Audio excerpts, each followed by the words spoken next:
All in favor? Okay, motion carries. Thank you very much. Okay, right, because it's just a discussion. All right, the purpose of this workshop was to have some time to answer questions and discuss the new preliminary budget for the 16-17 school year.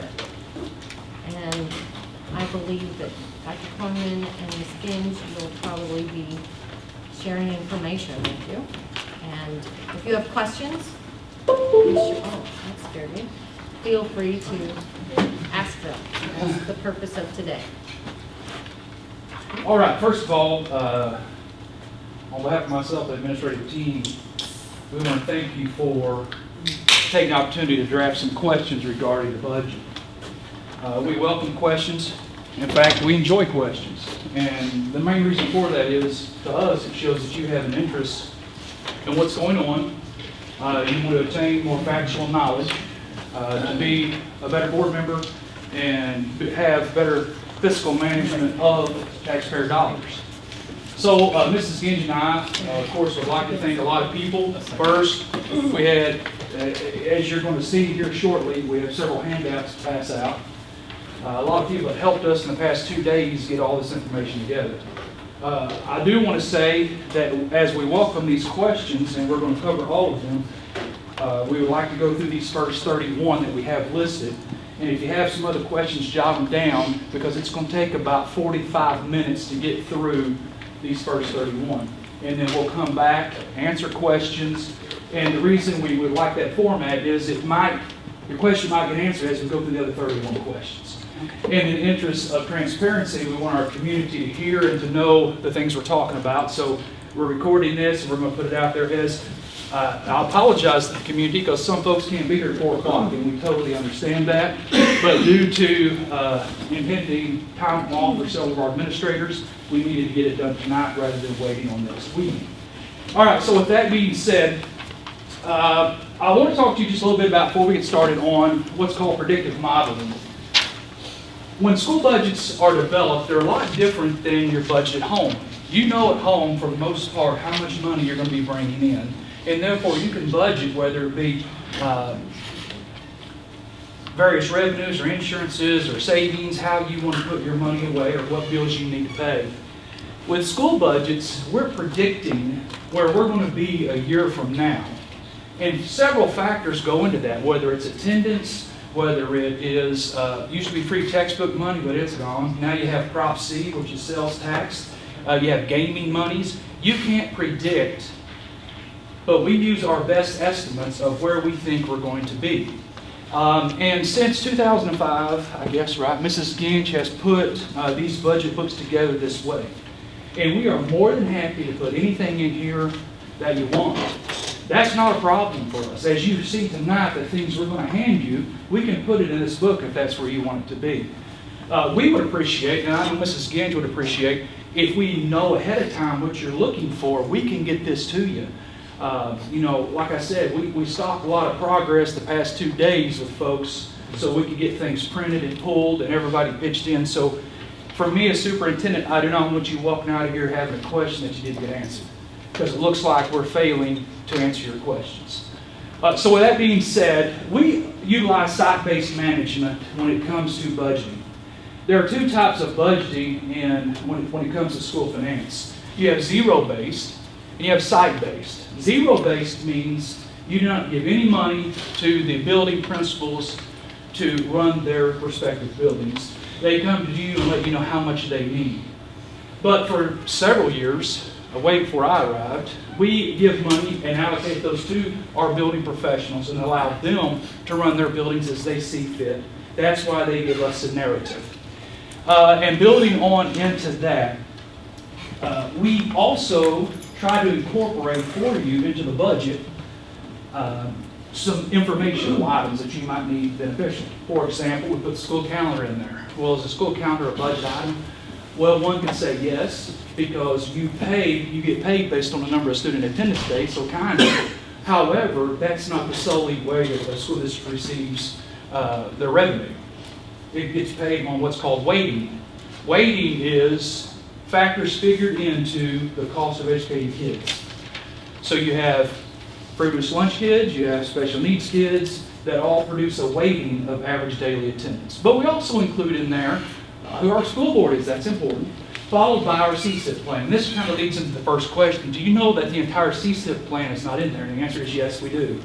And the reason we don't put that in there is because it's not a CSIP plan document.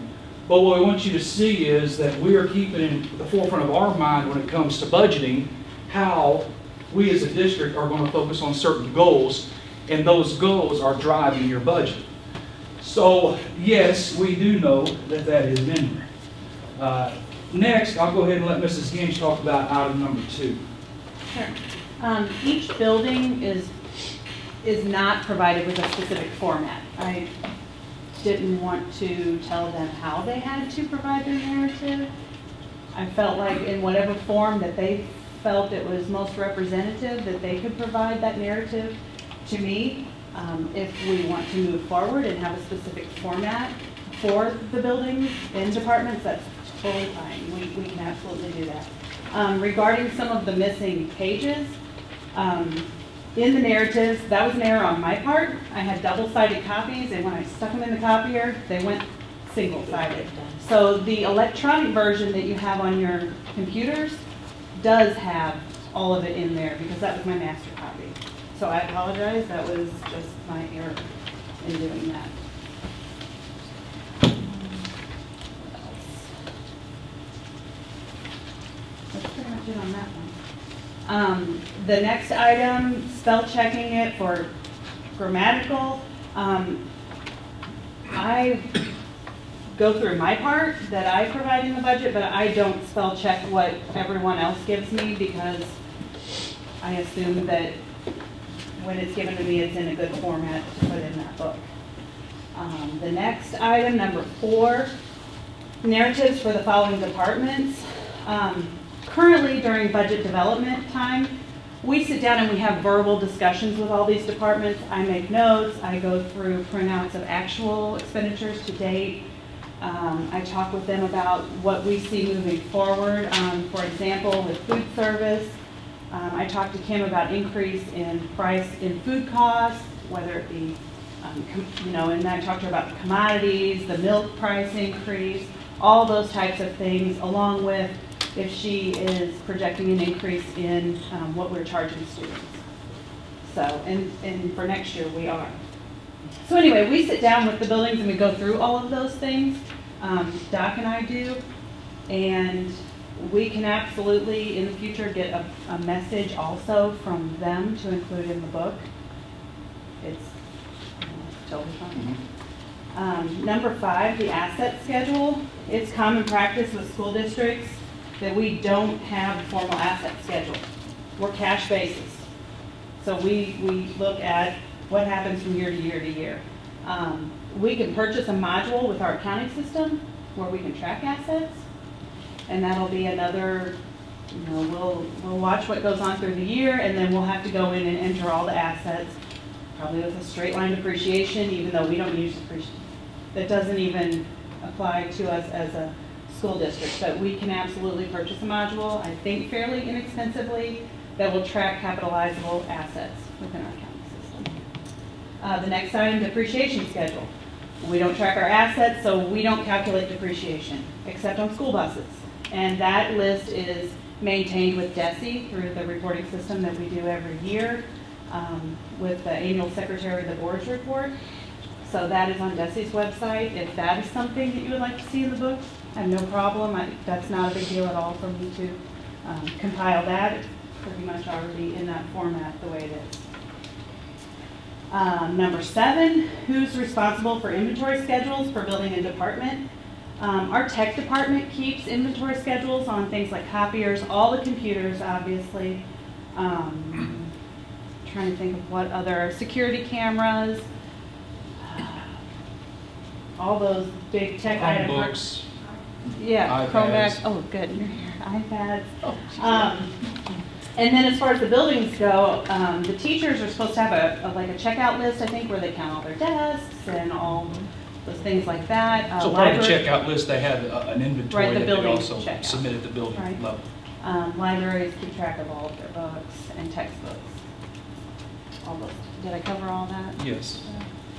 So next, item number 8 was asking about a narrative if we were seriously considering an app and why basically is it not in the budget. And from our perspective, and most of us as we were reviewing this list with administrators and central office, we were discussing, well, is a narrative similar to an executive summary? And with that, the district is seriously considering a lot of things, but until the board says this is definitely what we're doing, we really can't create a narrative based upon what we might do. Now, we do create a narrative in the budget messages that you talk about, Mrs. Ginch talked about here a few moments ago about some assumptions we believe are going to happen, but they might not. For example, a 4 to 8% increase in utility costs. That might not happen. In fact, we did have some savings in fuel costs because we estimated so much more based upon where they are right now. Well, it's $2.15, but this time next year it could be $4.15. So when we're talking about a narrative, I think of, well, an executive summary. Executive summaries serve as a narrative of what the board is deciding to do or what the board might be doing. So similar to this evening, there are several executive summaries that are addressing upcoming things throughout the next budget year. You will have one in there about salaries. You have one in there about purchasing a new phone system. So that to us is the narrative of the board. When the board chooses to commit those funds, then that tells us to include it in the budget. But there are some things that are what I consider unforeseeables. We can plan for a school bus. We budgeted $110,000 for the purchase of 2 buses next school year. But last year we budgeted, I think, $150, $160. Well, when we had the flood, we had to use a little bit. We started using that money down. We couldn't buy 2 brand new buses. Next year, come March, we might not be able to buy 2 buses because we had a need somewhere else. So with a narrative, and the reason I'm saying that is, it's tough for us to budget to what the board is not committed to spend the money on. However, we do commit the funds to things that we've been spending money on. For example, the messenger. And we'll get onto that here in a few minutes. The money for the app, in our minds, is sitting there in the messenger. And if the board says, yes, we want a school app, well, we are not going to use it for the messenger. We're going to slide it over and put a line in for the app. So we can't budget for what we don't know, is I guess my point there. The next one was, why is there no narrative dealing with the administrative hires and changes at the central office? Again, back a few months ago, when we brought you an executive summary outlining the cost of administrative changes at central office, the savings that you're having due to impending retirement, we I think, clearly talked to the board about where your expenditures are going to be. And I believe the savings overall was about $2,000, $2,000 at central office. But again, I think that was clearly communicated to this board about where that money is going, how it's being spent. So therefore, a narrative was not included for. Now again, we don't have a problem adding anything in here that you want. We just need to really know what you want. Moving down, we're going to talk on item number 11 just for a moment, talking about deficit spending. Go ahead. Number 11. Go ahead. Yeah. Okay. Regarding the deficit spending, in last year's budget that I presented, there was a much greater deficit spend than where I'm projecting we're ending the year. And we've had some changes throughout the year, and that has warranted that change. Typically, when I'm doing a budget, I don't aim to get all, I get all those numbers in, everything all the buildings want, and then I calculate the totals, and I put it in a summary sheet, and from there, I can see what's going to happen, and that's when I go up and I talk to Doc, and I'm like, look at where this ended up. We got to dive back into it, take a harder look, see what numbers we need to work on. I think typically, we don't intend to deficit spend, obviously we budget that way, but in the past we have had to dip into those funds. When you're budgeting a slight increase in utilities and you're budgeting an increase in food costs and you're budgeting a lot of increases, on the flip side with revenue, you want to budget very conservatively because we're not always completely sure what we're going to get from the state. tell us at the beginning of the year what they're projecting. They can withhold. They can withhold, but they're like, budget cautiously. As we move through the year, these are gonna change, and they do change through the year. That's what happens every year. So I budget very conservatively on the revenue side. For example, this year, our railroad and utilities money came in much higher than it did last year. But I'm not going to budget that super high amount again next year, because that's a little atypical for it to come in as high as it did this year. So that's where some of those ebbs and flows are that result in, that number that you see at the end of next year that looks really scary. I mean, I hope we're not gonna be there, but I don't have that crystal ball, and I wish I did. I can't tell you, but I can be very conservative, and that's usually how my budget is reflective of. And what we try to do, and this is one thing when I came to the district 3 years ago that I did as a superintendent when I was running the budget solely by myself, it was you want to plan for the worst case and hope for the best case. In our minds, and I'm going to tell you right up front, that number was 8%. It was 8, now it's 10, because we spent 2 days slicing out things to get it above 10. Now, I also want to tell you, last year, you were projected to end at 11. And you're right now, we're thinking 13.4-ish, and it could still be a little bit more. And again, that's going to lead into, well, how come you don't actually know right now? And we're going to get to that in just a moment. But there are a lot of factors that go into what happens to a budget. Number one, if you remember last year, I believe we hired, right, Dr. Isaacson, five paras down at the primary building that we weren't planning for. We didn't budget for that, but yet all of a sudden we're going to have to take it out of this budget. So things like that, or pay raises that you try to plan for, or insurances. We also have things that impact the spending. When you look at retirements, that impacts us. It could drive it up high for 1 year, but then if you replace, depending upon who you put through attrition, hire new people with more hours, it's going to cost you more money. But I want to point out what I just handed to you. One of the questions talked about, well, what's going on? Why are we dropping? And I thought it prudent to share with you your capital expenditure history. Now, if you glance down through here, this goes back to 11 and 12. And I just told them, and again, I could have gone further back than this, but I have Jim Lands in the finance department who helped me pull this information. And I told her, hey, I want to only focus on expenditures over $10,000. But there are several, and I mean several upon several expenditures under $10,000 in Fund 4. Now, how does money get out of Fund 4? Well, you write a check. How does money get into Fund 4? Well, it gets a little harder. If you don't take some of your tax levy money and put it in Fund 4, you're moving it anyway out of Fund 1. All right, so your levy is going to generate a certain amount of money. You're going to put some in 1, some in 4. For the past 2 years, budget cycles that I remember, we have not been putting money in on the onset. We wait till the end of the year and move money over. This year, the conversation is, let's budget a nickel and try to generate some over there. But again, where's that money coming from? Fund 1, or your reserves. When you glance down through this list, the total at the very bottom is $2.72 million.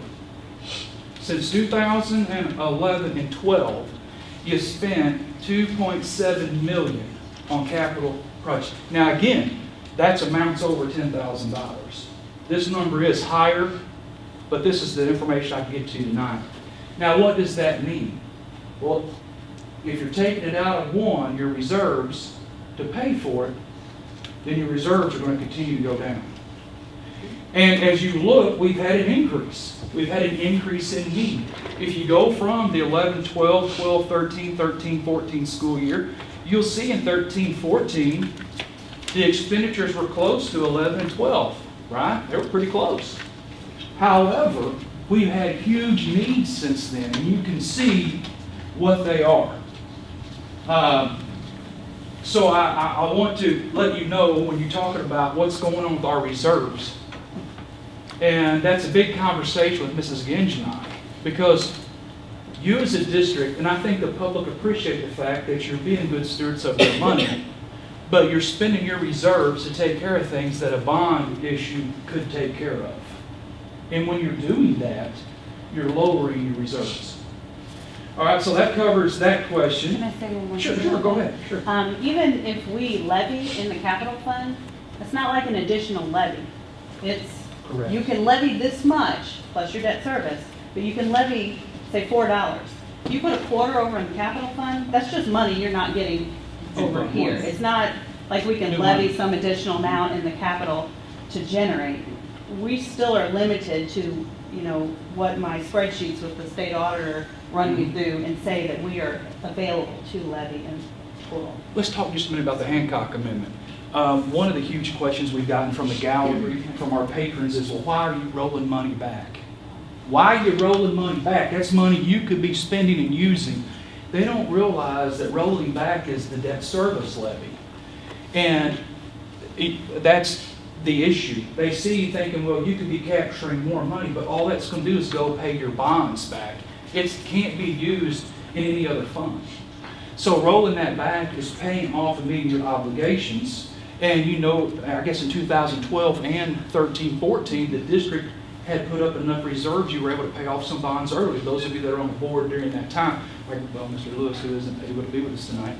And we do everything we can to save that taxpayer dollar, but I just wanted to highlight that. So. And what we levy in there is guided by the debt that we do have. So you can levy enough to cover your current year payments and one more year. And as our payments go down on those bonds, that's a less amount for that levy. And we really want to keep that levy amount where it's at so that when we do go and we pass a bond issue, we're not having to increase taxes for that purpose.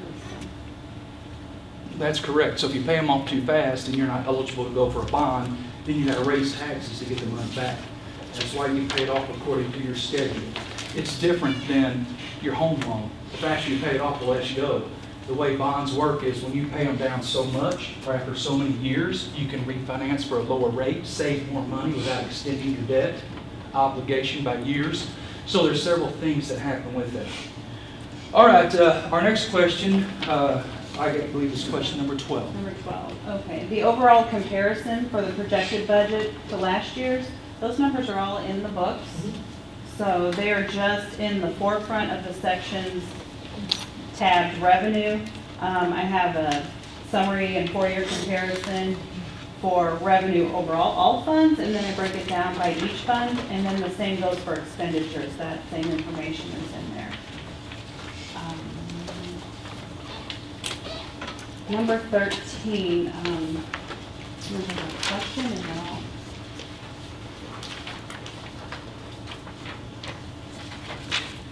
The question at the end of number 13 is, where is the narrative for this? And I go back to tonight, you had that executive summary in front of you. To me, informs you as what's going on at this point with the question regarding attendance for our seniors.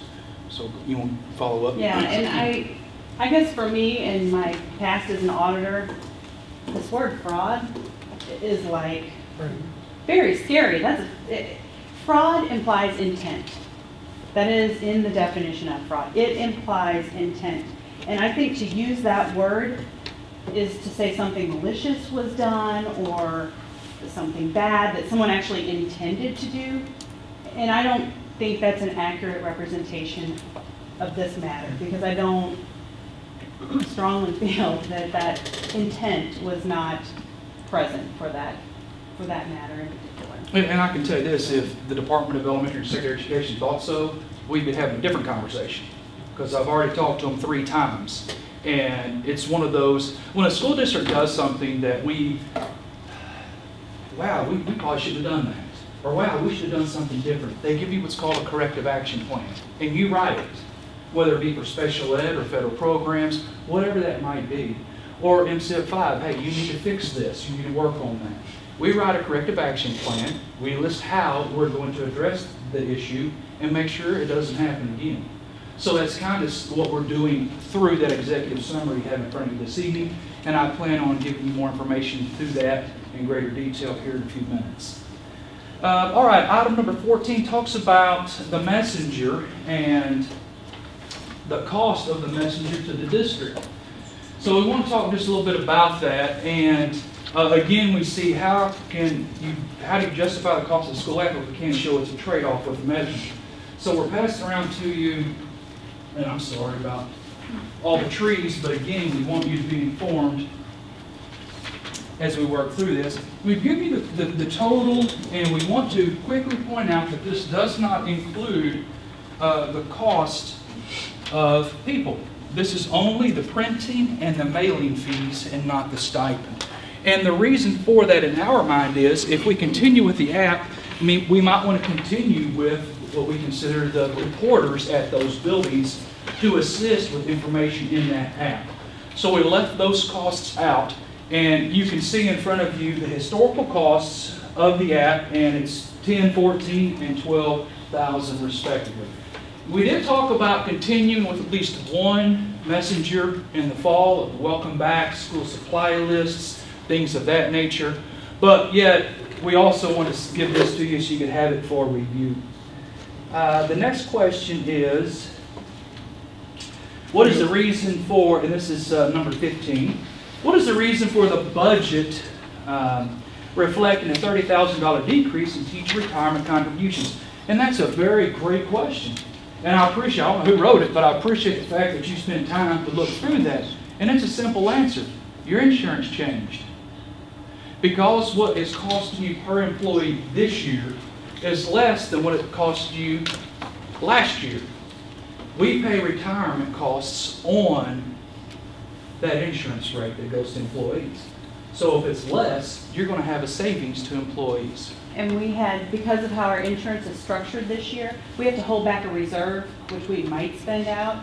And there's obviously no retirement calculated on that reserve amount because it's not going to, yeah, correct. Because of the semi-self-funding of our plan this year.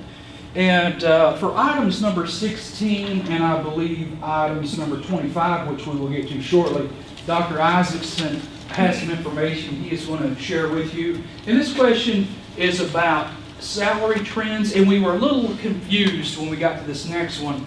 We didn't know if the board was interested in what are the salary trends for certificated versus administrative costs. So we didn't know if you were asking if the cost of doing business was growing faster than the cost of paying people, or if you were interested in what's the cost of we're paying administrative salaries and paying teacher salaries, and are they equitable? And then we got to question 25, which asked the similar question of what's the history of the salary increases that have occurred over the last 5 years for the teachers, the non-certified, and the administration. So we're kind of wrapping that into one, and I'll let Dr. Isaacson have the floor. Where's your hand?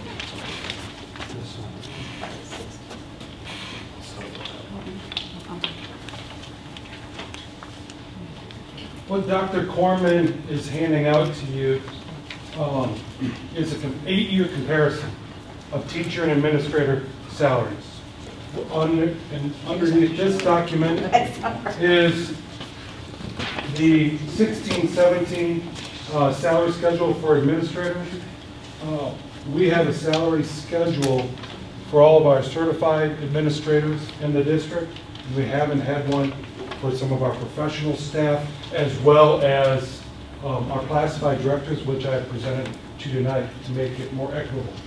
But what you have there is the salaries to the kind of the expenditures, their multipliers with the numbers for the 16-17 school year. If you turn to the next page, is the administrator salaries signed by Bev Schoenhoff. This is pulled out of the board record from the 08-09 school year. I use that year because it was my first year here. It's an 8-year period, and then also I could do some equal comparisons to some of our staff members who are here with us. So that was in 08-09 school year administrator salaries is the following page after this next one. Okay? After that is our director salaries that were presented and approved, so you have that information. The salary schedule for the 16-17 school year, the 08-09 salary schedule for certified staff, and the classified salary schedule from 08-09. I apologize for not including the 16-17 one, but there was multiple ones. I was trying to kind of speed that up. So if you come back to the front page, I wanted to compare different positions and their salaries in 2008, 2009 versus what is the salary today. So kind of running through food service. And this is the beginning food service step. In 0809 was 770. Today, proposed 839, increase of 8%. I put paras down and then it hit me as I hit that number. That's a big increase there of the 25%, but that's due to our recent MOU. Custodian, an employee that is starting as custodian is 968 to 1027, a 6% increase over the 8-year period. Bus driver, 6% increase. The beginning teacher salary in 0809 was 32.6 and it's currently 34.019, an increase of 4%. The top of the teacher salary, the very bottom, and was 65,655 in the master's plus 30. For consistency, I did not include the doctoral column. I used the master's plus 30 of this year. There's actually 69, right at 69, but for the purposes of this analysis, it used the same. So that increased 3%. Superintendent salary was $141,750. That was Dr. Schoenhoff's, with the increase that the teachers got in the 16-17. If that would approve, Dr. Corman would have that $143,938, which is a net change of 2%. Associate superintendent, there were some title differences. The associate superintendent at the time was compensated $119. I used myself. This is with mine. I'm at 108. Assistant superintendent was called the assistant superintendent of curriculum. The multiplier was 1.43. We've eliminated that multiplier altogether. The highest multiplier for an assistant is 1.40. At this time, we have a 1.40 and a 1.30 beginning multiplier, a decrease of 4%. Next, I wanted to compare a comparison of individuals that started in their positions or were working in their positions in the 08-09 school year. So I'm going to pick on, and I've asked their permission, Mr. Allison and Mr. Reno, because they've stayed in their positions consistently as an administrator. One, as it was Mr. Allison's first year as building principal at the junior high in 08-09. Mr. Reno had served there. Their salaries in those years, if you'll follow along, were $87,900 for Mr. Allison. And then in 16-17, what I wanted to do is, you see that number is $96,978. What I did was take away his master's, like he had never went to school. Specialist. His specialist, excuse me, because he had a specialist. Like he had never went and got additional hours. What would his salary have been? Because we're comparing not Mr. Allison, but our salary schedule. Right. Okay? And it would have been 96.9. You see the percentage there, percentages? What does that mean? He would have an increase of $8,991 if you want to write that in there. That's what that 9% increase is. So I think that's more important than the percentage. He has actually went and got his specialist, so his salary next year will be $99,681, an increase of $11,703 over that 8-year period. Mr. Rienauer, in 08-09, salary was $90,604. If the same assumptions, he had not completed his specialist, he would be at $95,965, which is an increase of $5,361. But he has, in fact, got a specialist, going to be paid $98,000. His salary over those 8 years has increased $8,064, or 8%. A teacher in 08-09 with a master's degree on step 10, if you look at that salary schedule, in 08-09 was $44,846. I counted down that they continued to gain steps, because we've given all them back with the fix. Their current salary is $50,000, and assuming they didn't go back to school, they stayed in the master's, is $53,913, an increase of $9,067. If they had went and got their specialist, they would be at 60. I want to verify that I didn't count the doctor in my haste.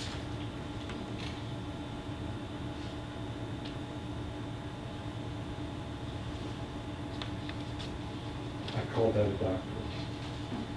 60,121. If they had their specialist, if you would correct that, 58,057 for that teacher. I'm sorry, I got with that doctorate in there. 58,057. Which would be, 23, 22? no, well, so you'd have 58 minus 54, because my number is 15,283, so it's still gonna be about $13,000. Okay? If they had gotten their master's plus 30, that's a master's plus 30. A teacher with a bachelor's degree, their first year of teaching was 2008, 2009. They started at 32.6, assuming they never got additional schooling, they would be at 41,065 this year, an increase of 84,65 in that period. If they went and got their master's, they would be at 45,624, or 45,000, an increase of $13,024, which I imagine that's probably the number up top, is pretty close to that. So, what you have there is a teacher and the principal going to the same classes, gaining the same amount of credit hours. The teacher's salary increases are outpacing our administrators at this time. Director of Transportation, and I just kind of want to look at the director's schedules in 08, 09. One of the things on there why it interests me, we don't have a salary schedule for them currently, and we're going to talk about that tonight. It's just kind of set by whatever the administrator's multiplier is, and there's no set schedule, so there's wild fluctuations. An average. And average. An average. It's an average based on the average raise of our administrators, and our administrator's schedule is based on percentage. So Mr. Best and all them really don't like Mr. Riednauer and Mr. Allison and Dr. Costin because we have a very veteran admin staff. They would much rather have a young admin staff because it increases their percentage. Let's talk about that for a minute. And so if you look at the next page along here for the 2017 administrative salary schedule. And I'm going to use me as an example. You'll see there on the third line down is we have our position multiplier and then a multiplier for years of experience. You get 2% in each of the first 5 years. In years 6 through 10, it goes to 1%. After that, 0.5%, and then it goes to 0.25%, etc. So you'll see this is my last year in the 1%. I moved going to year 10. Kind of a sad year for me, but and move into the 0.5% increase, and that's why you see as you go down, our younger administrators have a much greater because they're in that 2% range. So that it's across the board. The average increase for administrators is 1.73%, which is in line with the teacher increase of 1.795%. As you see below the exempt professional salaries, there's some a little bit higher percentages, but it's in line to set them. We need to do some correcting there in order to get it correct. Does that make any sense? All okay? You want to finish up the last bottom half of that page? Yes. Last column. The total administrator expenditures was how much did we spend, and it's using the columns on each of these sheets of 1.525 and 0809 on administrator expenditures versus today. The one, at that time, Mr., the associate superintendent, when he did that, obviously they didn't have the directors on there, and there was some change. You see the director of technology, but that's why I included the combined administrator director one, and included those positions. So, total administrator expenditures in 08-09, and these are building principal, central office, etc., including the technology position, Mr. Murray's, was 1.5 million. In 2016, we're at 1.525 million, and we're at 1.6, an increase of $81,982 in that 8-year period. The combined administrator plus the director, throwing everybody into the pot with the exception of our payroll supervisor and our network analyst. Does not really be an administrator type. The difference is about $160,000 when you throw in all the directors. It was 1.7 million in 2008, 2009. In 2016-17, 1.9, an increase of 8%, which is in line. The formulas that we have within our administrative salary schedule are set up with presumably Randy Charles and those, they're aligned. Everything's aligned so as it doesn't get out of whack. And, from our teachers to our administrators, so it stays competitive. The numbers are different, because it's tied to our teacher's salary. And our administrative salaries seem high when you look at that sheet, or when the public looks at our sheet. And because when you're creeping up that this year, you have 4 and 5, 6 individuals close to $100,000. That's a lot of money for our community. But our administrators have 12 years of experience, 15, 14, 11, 18, 13, 11. That's a very veteran administrative staff. Similar to veteran teachers. If you have an old veteran teaching corps, you're going to have a higher teacher salary. The junior high is an old building in our district. They have the highest average teacher salary of any building in the district. That will turn over in time. But that's, that also means that people are staying with us, which is great. Provides continuity. But that's, you can't always read between the lines. When we compare our salaries to other districts administratively, because I do that also, hey, how do we compare against our 4 peers in the district? Festus, Windsor, our administrators, like our teachers are 4, our administrators are too.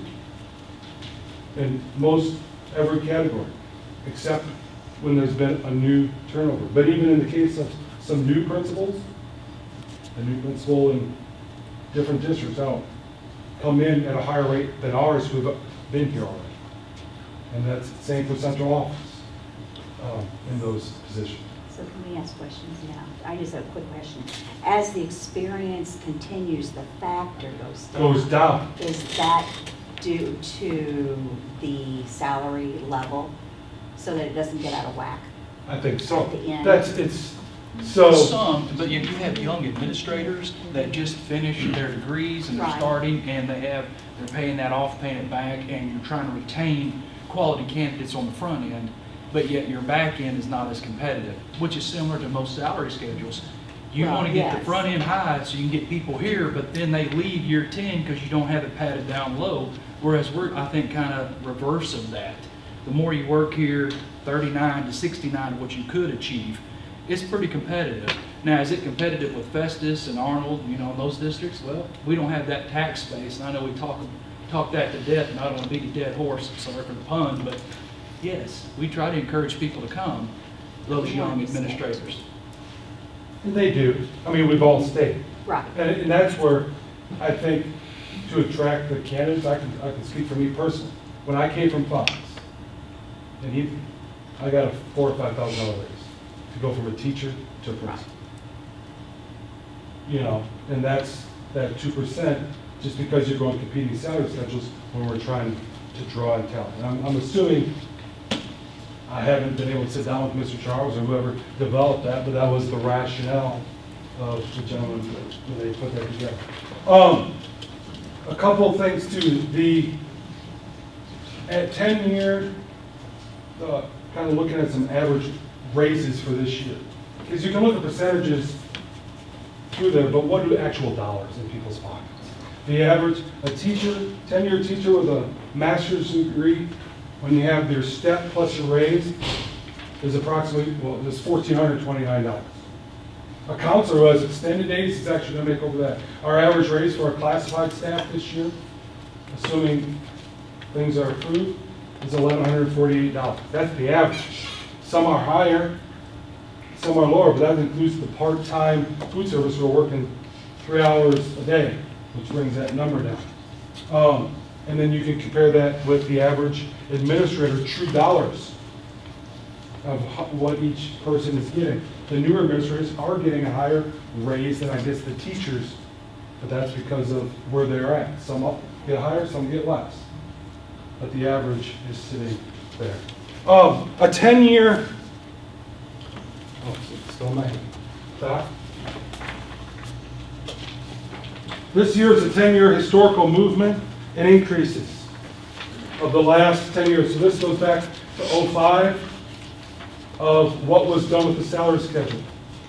The administrator's salary schedule mirrors that of the teacher's salary schedule. So there's never any money added to the administrator's salary schedule unless the teachers get a raise.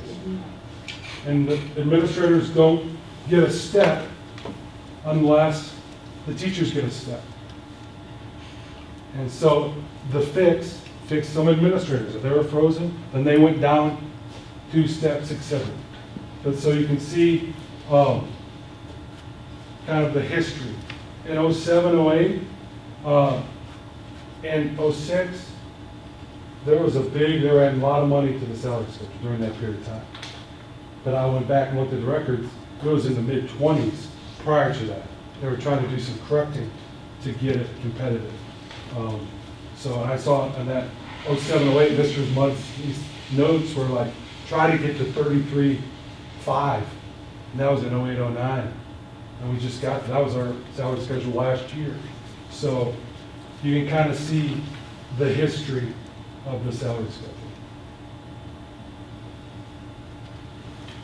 All right, our next item, item 17, asked why do we not have a projected salary schedule for classified administrative staff in the budget, even though these have not yet been approved. And I think as I hinge on that word, it's difficult to put something in the budget that has not been approved. We estimate, and as you can see in your budget book, if you look at expenditure by all funds, you'll see the entire cost of teacher retirement, certified, and non-certificated salaries, and you can see the trend from 2013-14 all the way over. So we include that in there, and that's us, in our minds, believing the board is going to go through with that complete MOU. But what you also have to understand is yesterday, about the 11th hour, we did have our MOU for our paras come in and get signed, but we'd already had this budget book to you, but we were suspecting they were going to go ahead and go with what the board was proposing.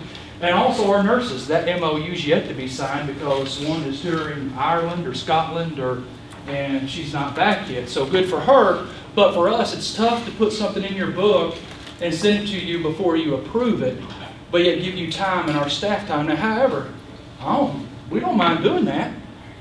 We'll put it in there, but what we don't want to do is mislead our teachers or our public. The board says, hey, hold on, we really can't financially do that right now. But again, Mrs. Gingen and I do not have an issue putting it in there. Our reason is it's right there on those lines. We figured it. Yeah, and it's included in that assumptions page towards the front of your book. I estimated where we knew we were at the time with all the changes in staff. I estimated what a $600 should have based on the teacher's schedule, and about a similar thing for the classified, and then a step of movement for the year of experience. So I did an estimate, but with some of the salary schedule changing, I'm going to have to go back and take another hard look. But I think my numbers are in the ballpark. On 18 and 19, or on 18, it talks about the expenditures over the last 3 years in Title I, Title II funds, specifically Title I showing projected revenue of $35,000, but we're spending $393,000. And when it comes right down to that, we have all of that information right here for you. This is historically what's been spent, and you can see on the first page, it is actually going to be the expenditure by funding source. That page has Title I, Title II, everything we've spent in those funds. Kelly,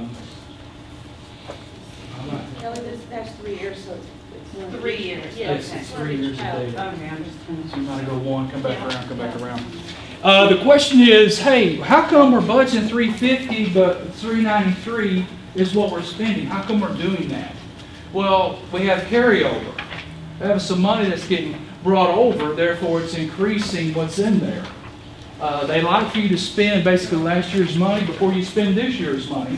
So even though we're budgeting 350, but we're spending 393, it's because there's $43,000 estimated carryover in that particular fund. And we don't get all of what they say we're going to get each year. You know, the payment from the prior year is delayed once we file our final expenditure report, also known as the FER.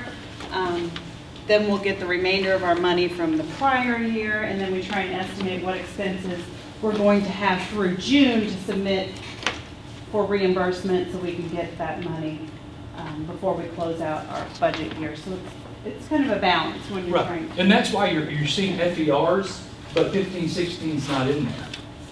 Not finalized, so you're going to have from 2012, 13 all the way to 14, 15. Now, in addition to just our FER's final expenditure report per fund, what I want to call your attention to is just, let's look at 2014, 15, if you would, and turn the page over. We've also included for you to take a look at where's that money going. Because here's our thing.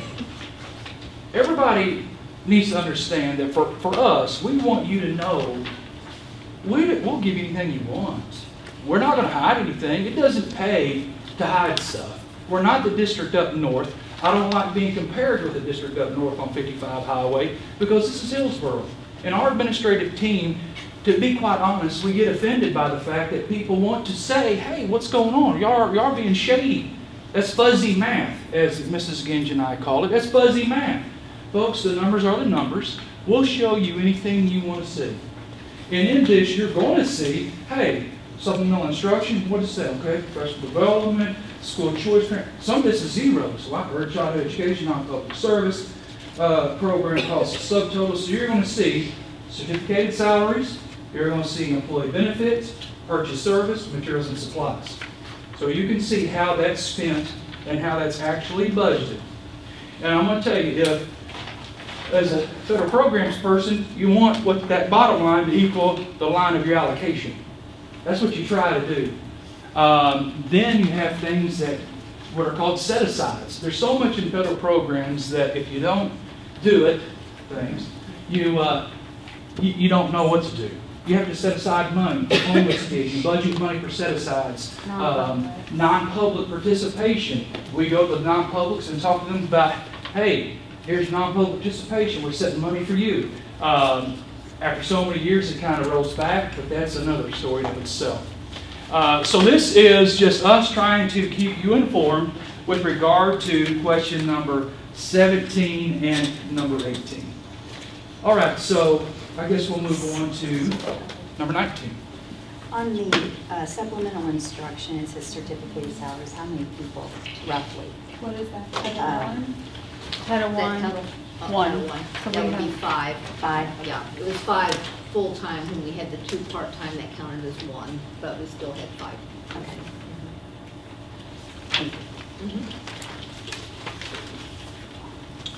So this information is just Title I. No, they put all of it together, all the title programs. So like on the cover sheet, it says Title 1A. Okay. So that's what the first, Then look down. that's what the second page is, Title 1, and then the last page, I think, is Title 2. Okay. Like the front one's kind of a summary page of all of our funding sources of title funds, and then the detail is.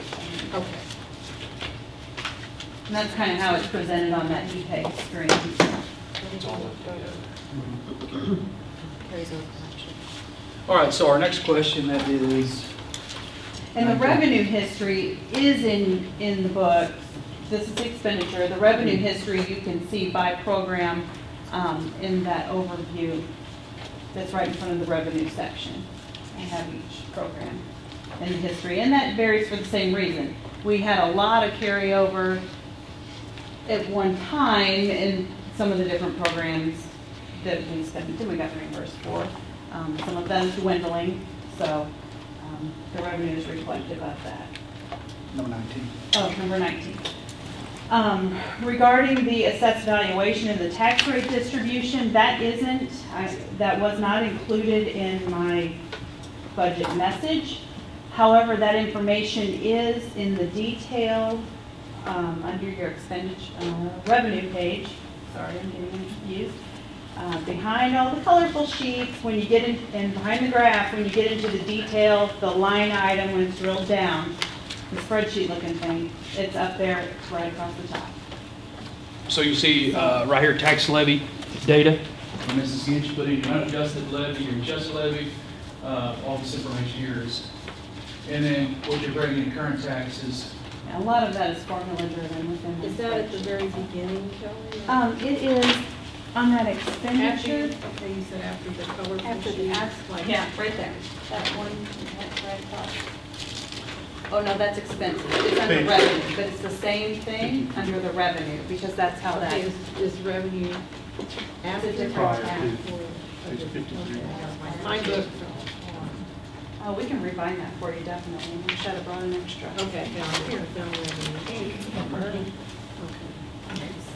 So that information's in there, and I included a very minimal growth in assessed valuation because honestly, we're not in a reassessment year, so the only things we can gain additional revenue from are an increase in personal property, which has been going the opposite way, and new construction. We can gain on that, and new We're construction hoping. is moving. 45 new homes being built in Lockport, so we're hoping new construction will see some of that, but I expect it to be next year. So it's like a 1.0025% increase that I've calculated.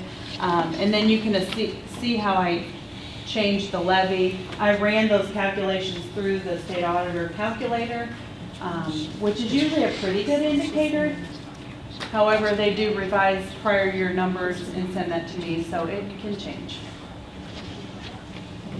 But All right. absolutely in the future, I can include that in the budget message. That's not a problem. That would be really helpful, Yeah. because then it's big and it's right there at the Right in front. beginning. Yeah, I have no problem doing that. I also want to follow up with that bottom line of question 19 about the bond, the goal of the district. You're right, the goal is we want to pass a bond. Why is it not in here? Because you haven't even voted as a board to even put it out there to go for a bond, number one. And number two, I think to do so would be fiscally irresponsible of us when we're budgeting, because it's going to show a huge uptick in your unrestricted, because that money of bonds would be coming in before you're writing the check to pay it off. And you can't show that on your books if you haven't even passed the levy yet, the bond issue yet. So that's why that isn't there. Moving on, number 20. Where is it? I didn't find the budget. We're partnering with a company. Well, the company is not writing us a check. The company is not giving us a check to put into the district's funds to write them a check back for the purchase of product. They're giving it to us, correct, in uniforms. They're giving us the uniforms, the value of the uniforms, not the cash. And I can understand why. They don't want you writing a check and paying for half of your phone system. All right, let's see. Items 21, 22, and 23. Items 21 and 22. FTE, full-time educator positions. Why is that not in the budget? Why is there no narrative explaining our partnership with CSD? All right, so the FTE, absolutely, we can put that in there. No problem. Just let us know. We can tell you how many FTEs we have, how Or much at that least equals. what we're calculating on. What are, in the narrative, budget message, we can absolutely do that. That's not a problem. Now, the partnership with CSD, what I did, sorry, I'm going to start over here this time.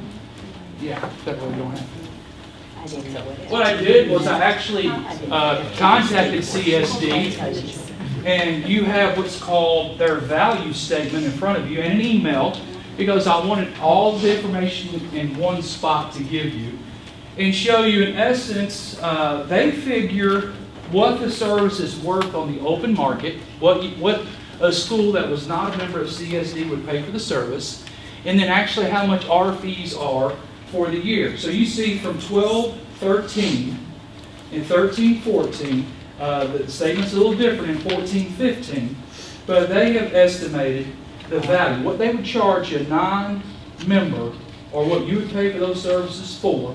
Like, for example, you have them come down to do professional development over a topic. What would that cost you to send someone to? What's the value of the service? $207,958 over a 3-year period for a cost of $38,352. Now, I'm not going to read through every one of these value statements. You can do that, and then if you have questions, give me a call back, because I want to leave time for some questions.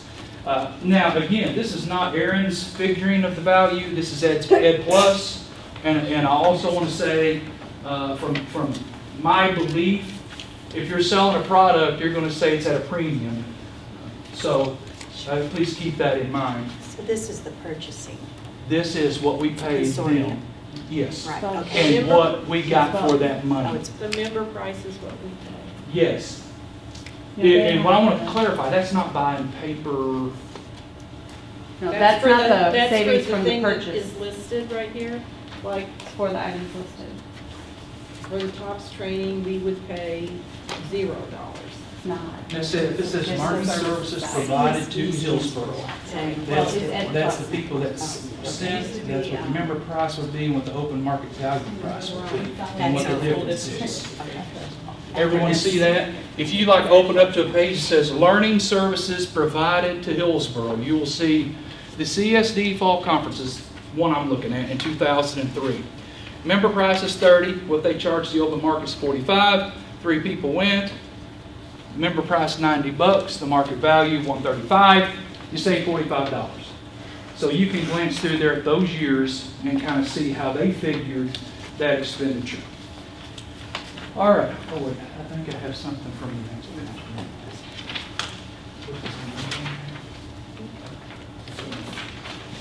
All right, let's move on down.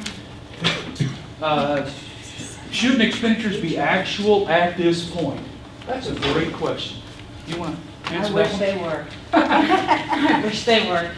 We just did our final payroll on the 20th, so we have since then done 2 correcting payrolls, because at the end of the year, it's, you gotta wait for people to get their check, and then we're like, oh, you missed a day, and we have to look into it. And we've done some corrections since then. We just wrote checks again today. And I do have for you with me that I can give you all the checks we've written between the time the board book went out to today. And the few things that we think are still out there, we're waiting on invoices that we sure would like to pay with this year's money, and all of the P card that we plan to try and do a cutoff and pay. But we can't do that yet because the statement doesn't generate until the 24th. So I anticipate next year it'll be a little more tricky because we pay on the last day of the month. So I'd love for them to be final, but it's like a catch-up game. I'm trying to keep abreast of the things that are still out there floating around, but there are still some things floating around. So, and we are paying out, next week, we plan to pay out extra days for retirees. We've got a lot of retirees with big bank sitting there. Big check coming, Big right. check coming. Our next question is about showing decrease in revenues from activities funds. When I budget the activity funds, because they're so fluid, I budget equal expenditure, equal revenue, because from year to year, I don't know if somebody might be saving up for a certain thing that they want to buy. I don't know if they're going to have their biggest fundraiser they've ever had. It's hard, and I don't, in effect, want that to affect that bottom line of ours, because it is a restricted type of fund where it's not ours to budget away and spend. So I budget expenditures and revenues equal, and I just kind of pick a number where I think they look like they might be. For example, That's, you could put $5 million in there, 5 million in, 5 million out. It's really not your money. It's the kids raising money. It's the fundraisers, and it depends upon how much they fundraise versus how much they spend. Some, like for example, the Palmies, they didn't go to Florida, but they're going to Florida next year, but they've been doing fundraisers. So it's just an in and out. All right, so I think now we're down to 25. Dr. Isaacson asked for 30 seconds for clarification. I wanted to clarify one oversight on a number. If you open up my sheet, it's the top, under the CFO, 16, 17, as I was putting together, I put 84,000. That number needs to be 87179. 87179. In the middle, Chief Financial Officer for 16, 17, salary instead of 84,000. Where is that? Yeah. 87179. That was the number. Middle of the page, No. right above the black No, line. that's because that's the actual number, All right, okay. because that's what the raise on the next one is. And the difference in those years is 9,678, 12%. 9,678. Because I was doing a comparison as towards, and also had earned a degree in that time. You know, this, to see what all the different comparisons were. Okay? That master's teacher with a master's plus 10, the dollar increase over the 8 years, going from the master's plus 30 was 13,211. 13,211. All right, thank you, sir, for the clarifying point. I'll give you just a second to jump back to item 26 now. Why is technology equipment such as computers and printers accounted for within individual building budgets instead of technology budgeting? great question. It's common practice, as long as I've been in school accounting, and actually an email just went around with all the business officials about this, to budget computers in the area they're going to be utilized. So that's what we do, because if the kids are using them, that's actually an instruction, a cost of instruction, and we want it to be reflected that way, because that goes towards our expenditure per child. Right. We don't want it to look like an administrative expenditure, Yes. because it isn't. And technology is an administrative function code within DESI. And then it boosts what you're spending administratively instead of what you're spending on kids. That's why it's budgeted there, because you want to spend it on kids. So when you hear in the paper, Northwest is spending $10,500 per kid, and Hillsboro's what, $6,000 per kid? I mean, they're doing the same thing. You're bolstering education and instruction, so you want to count there. They're using the labs in the classrooms, and I think they need to be reflected as such. All right, our next question is about PD travel and expenditures for professional development. Should there be any travel expenditures that are not justified? Each building has their own PD budget. That is something that a committee decides, and they allocate those funds. My role in that, I guess, is I give them a projected number of what I think the 1% of our state funding will be, and they divvy it out. So I don't really know what else that committee does, because I don't Sit on it, right? attend. So would that be then in their narrative? When they give you? It their could be. narrative? Probably in the in the PD plan, it's in there, if that, But or that needs to be. there is no narrative in the budget for the PD plan, so that's where it should be. For what should be, the budget? The narrative. The narrative. What Do they Kelly- describe what they're going, what they Yes, plan it's to an do? entire plan, and it has. So maybe everything in there, that would be so- worthwhile Right. including in the budget Right. So, document. that's what I say, that could be included, Yeah, for sure. it just, that's where they have their narrative. Okay. And when do they usually meet, Jana? It's They kinda meet late. 4 times a year, they usually decide the Budget's preliminary usually in, like, budget, usually May? April, May, whenever you feel like you've got a number they can use. All right, this next one says, are we always? I want you to highlight that word, I always, circle it and strike through it. And I'm going to tell you why. In school finance, you can't use the word always, because nothing is always the same. Things are fluid. When you talk about school finance, your budgets are fluid. Like I started with at your home, you know this year how much your insurance is going to be. We have an idea of what our insurance is going to be. The reason being is because there might be They might return some of your money Yeah, too. they You're might. planning for 40. Give us a Hey, credit. guess what? Congratulations, you only need 30 from you this year. Here's 10,000 back. So we plan for that. So always is a tough word. Now let's get to competitive bidding. I know I can't count the number of times Mrs. Gage and I consult board policy. We look at DJF, competitive purchasing. When you say competitive or competitive bidding, there's also opportunities for what's called competitive negotiations, right? If you read that policy, you direct us if there's only 1 or 2 people that can do it, or we need to purchase something that aligns with what we already have. For example, Mr. Murray wants to put in 10 brand new, Mrs. Ringo wants to put in 10 brand new security cameras. Well, she can't get 10 brand new that don't match our system. So there's a particular vendor we have to call. Well, that might not be a competitive bid, it's a competitive negotiation. All right, so that's why I wanted to strike the word always. We do our best to competitively bid, and I'm looking at Ray Best back there. The gym floors, the baseball field we just fixed, the scoreboards. We bid the things competitively, everything that we can. There are some things that comes down to safety or emergencies.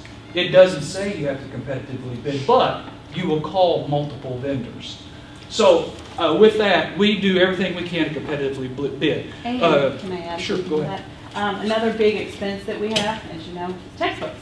Huge expense, but we can't just bid that out. That has to be vetted, we have to know what materials we want to use, things like that. That's a huge expense. Library books is another one, because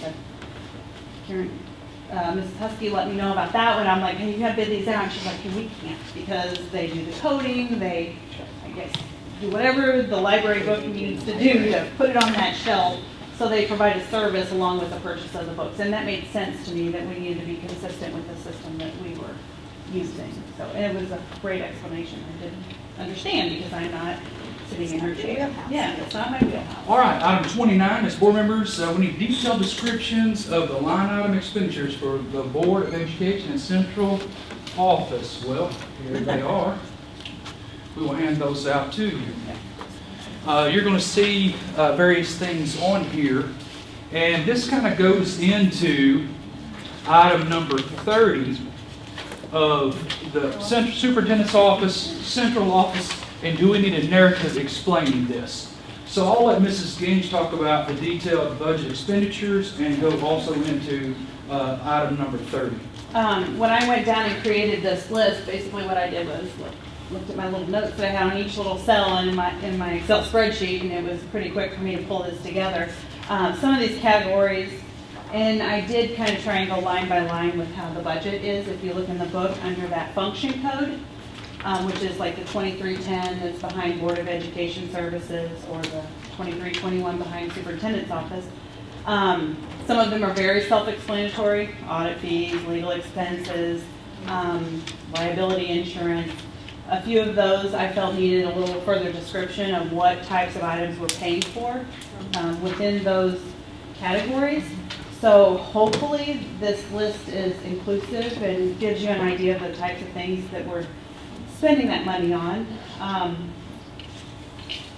We always try, and that equipment line on Superintendent's Office, we always try and put a little bit extra in there just for things that come up. Like this year, and I can easily run a report showing what I transferred out, because typically that's all that account is.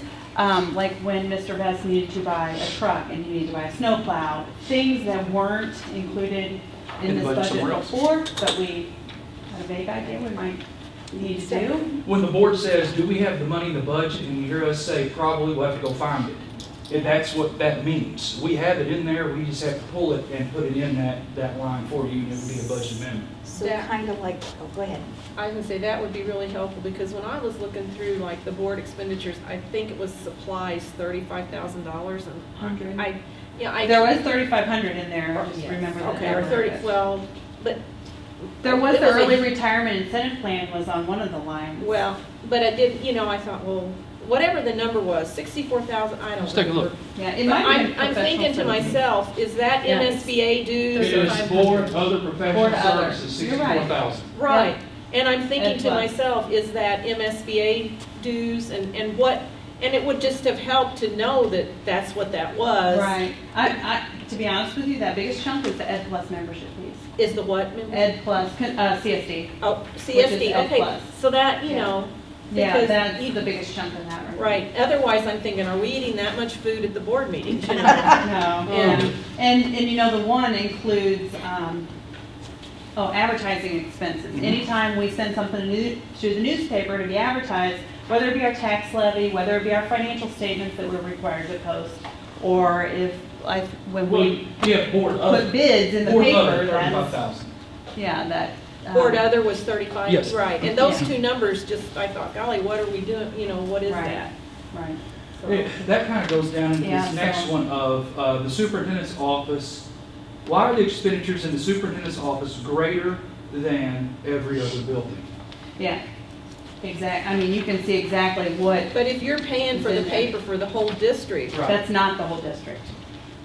well, but that would explain why those Mhm. costs are so great. Mm-hmm. Like if you see we're paying for Track for the entire district, Right. ASOP and time clock. Right. Right. That shows what is coming out of the superintendent's office for the entire Right, school and, district. and so then it makes sense for those numbers to Shed be some as high light as they on are. Yeah. what is included, absolutely. And I did want to address this, you know, it says superintendent's office, does it actually mean central office? Yes, it's one and the same. DESI's manual calls it Office of the Superintendent Services. Okay. So I have been trying to make sure that those function code names stay in line with what DESI wants them to say. That way, when I tie them to my ASBR, they will make sense for anyone else that's looking at it. Now, everyone understands the annual Secretary of the Board report. I know some of you might not. Basically, at the end, the auditors come in, they check the books, they do the audit, and then Mrs. Ginge uploads. And so when those codes match, that's the accounting manual, you see those numbers, function, object codes. So she wants the headers and the titles to be as close as possible when she uploads that information to the ASBR. And of course, that is submitted to the state. All right, lastly, I 100% agree. It is your obligation. It is your obligation as a member of the Board of Education to be financially and fiscally responsible with the taxpayers' money. That's your job. But that's also our job. I know a majority of our administrators live here. A majority of our administrators' kids go to school here. And we understand if we do right by all kids, our kids are also going to get the same benefit.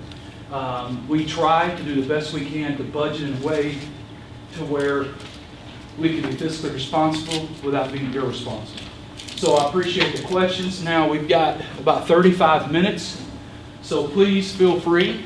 If you want to go back to something, you have other questions, go ahead. Well, you skipped number 9. Yeah. Well, let me go back to number Oh, 9. was that the trainer? the same answer. Yeah, that's what I thought too. Number 9 is the But training. Oh, it's in your executive summary narrative this Tonight. evening.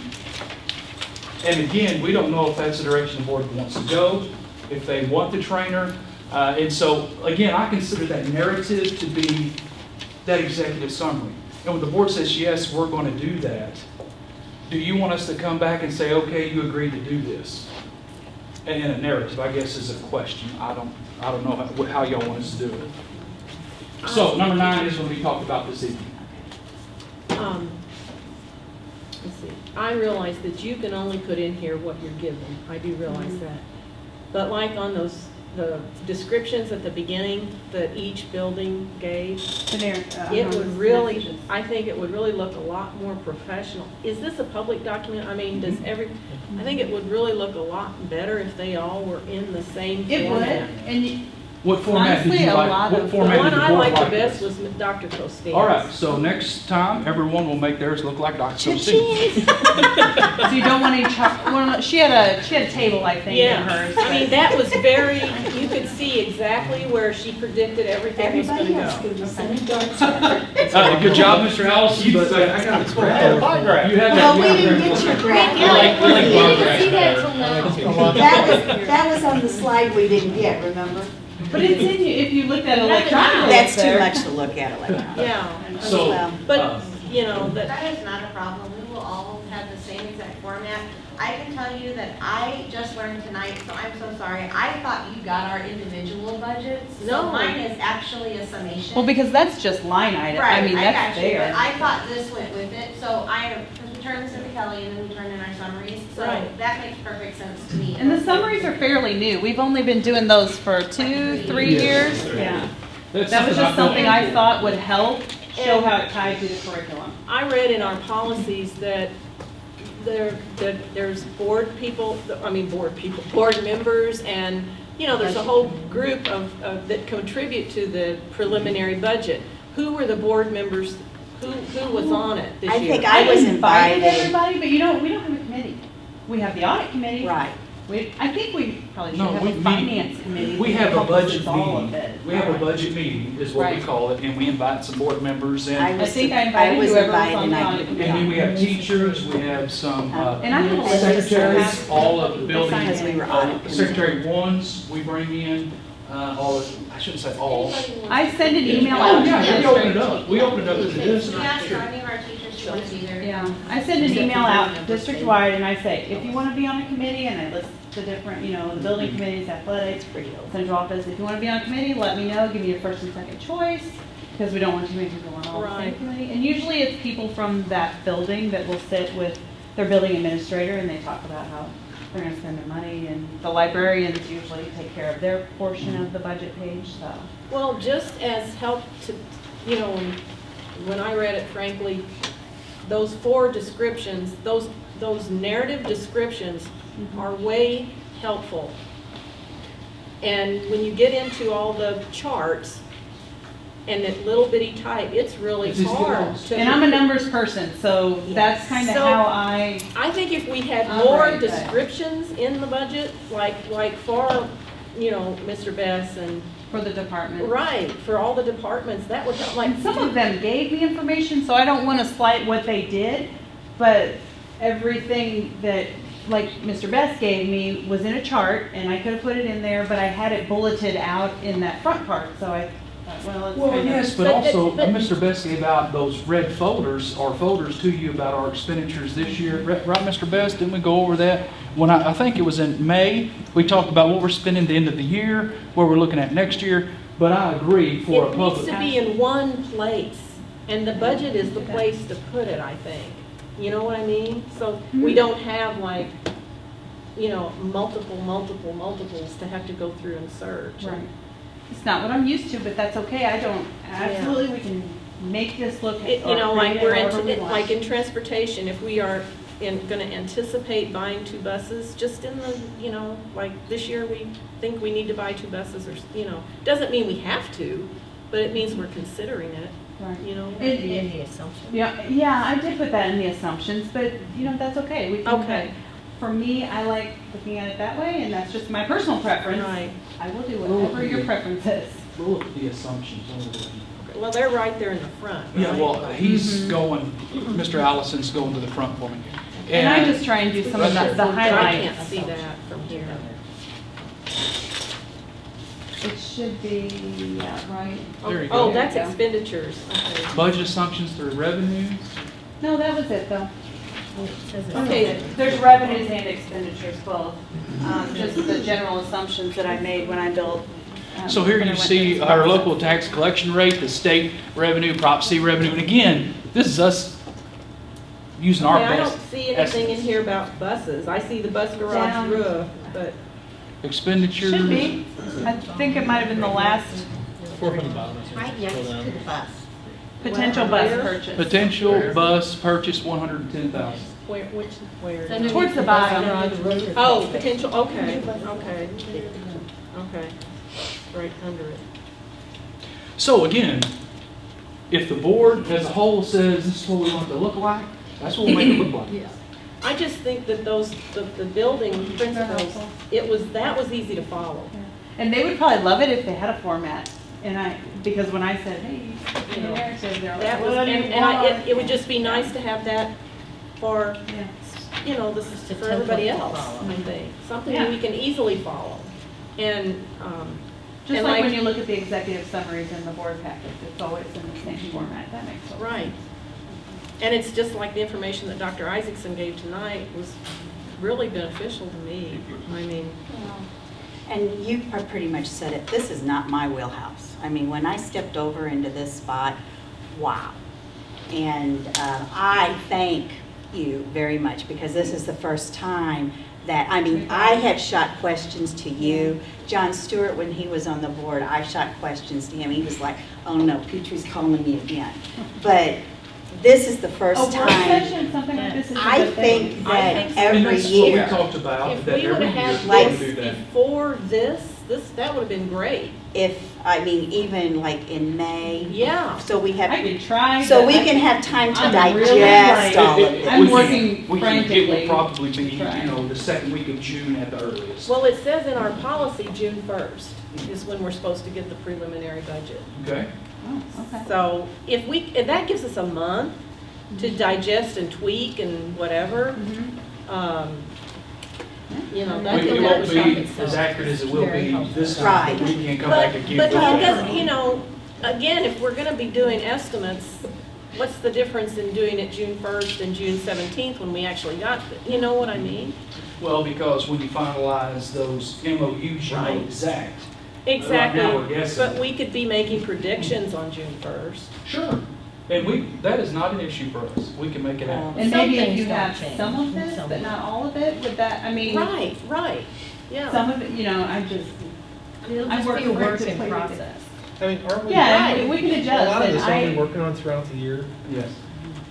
some It of ebbs it. and Some of flows. it, It ebbs and But I flows. appreciate the input, because it's great. Well, I just- appreciate that. I'm just At sitting here least I thinking know the what- amount what that you we want. learned in this short period of time, just the fact that I learned that you give lunches to substitutes when they work. I didn't know that. That's what started that this year. I mean, you know, Say, I didn't know and I mean, just something, and that you have little, when we ask, do we have money, there's little savings accounts in there somewhere. Yeah, in the I mean, Or, pocket. you know, if something's Yeah. That's coming very lower than helpful what to we. know that, and otherwise, and it's like I said, with Dr. Isaacson work on the salaries, when a community member is out there complaining about how much an administrator makes versus a teacher, or even when the teachers come and complain about that, if you have something you can understand and refer them to, like Just a minute. what John, wherever he is, gave us tonight, So you and feel say- like that's something that should be in the budget document, though? Because I guess